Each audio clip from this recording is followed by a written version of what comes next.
Okay, so we're recording right away. Wow. Um, so one of the questions that patients ask all the time relative to their neighbor, friends, or maybe somebody at home is they ask Dr. Fodish, can chiropractic help um, migraines? Can chiropractic help with sleep disorders? Can chiropractic help digestive issues? And I like to tell them the story. The story goes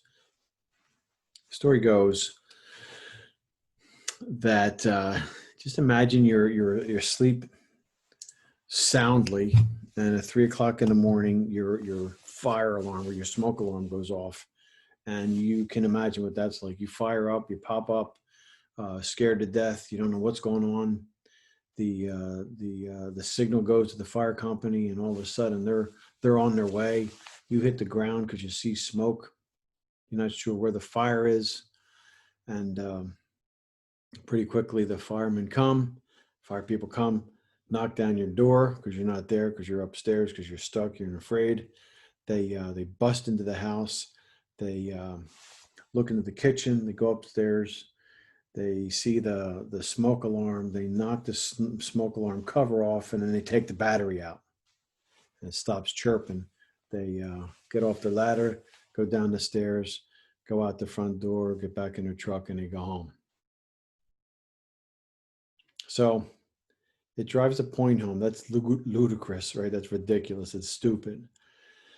But that's what we do every single day, um, because the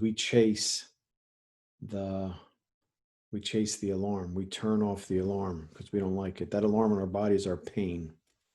And when people ask, can chiropractic help my migraines or my headache? You have to understand that headache is an alarm. That it doesn't. You don't wake up and all of a sudden your head turns into this pounding, thumping uh, entity in itself. It's a reaction to something that's going on. So in chiropractic, we don't treat anything. We investigate and we try to discover what the cause of those symptoms are, so that you can not only get the solution or the alarm resolved, but you can actually get the underlying condition addressed. Because our body is profoundly able to heal itself if it has no nerve interference, and if it has the things that it needs nutritionally and environmentally to do the best job that it can. So we need to stop chasing alarms. We need to be discovering what's causing this issue and address it.